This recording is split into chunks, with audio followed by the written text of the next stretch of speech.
is there anybody here, particularly the students, who haven't heard the horror stories of MySpace? The predation, the sexual predators, the assaults, people tracking other people down. Have you guys all heard about those?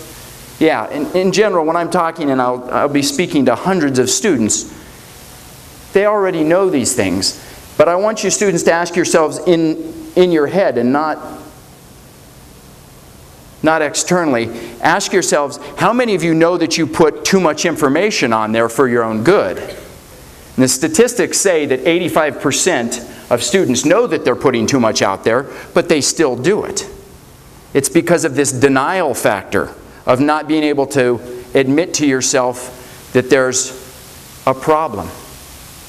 So why do we do that? What do I do? I'm not just up here as an identity theft expert. I am up here, in fact, I don't even consider myself an expert because it changes so quickly. I constantly feel like a beginner because it's so fast moving, this crime. But I want the students to tell me, what can I do to protect my children on MySpace? You're the experts on MySpace, and then I'm going to take that and take your ideas and try and port it to identity theft that will affect everybody.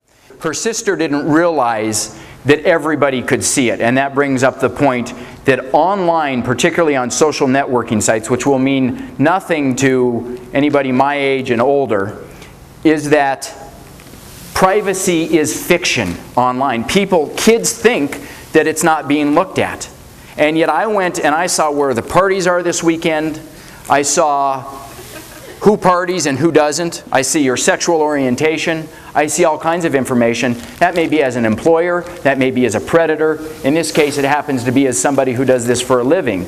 But students tend not to know or think about, they deny the fact that adults are looking at it. Many times it's their parents. 14 is the youngest you can have an account. Enforcing the rules that are in place is a good start because there's a developmental age at which kids can start understanding things like stranger danger. You know, you don't get in the car with the stranger, but then you go home and log on and you're talking with somebody and agree to meet them. Well, at 14, developmentally, that's when kids start to clue in about that. Another one is privacy. You can put a private account on your MySpace. You guys all know about private accounts. What that does is it restricts who comes in. And you can only then have people who you invite in.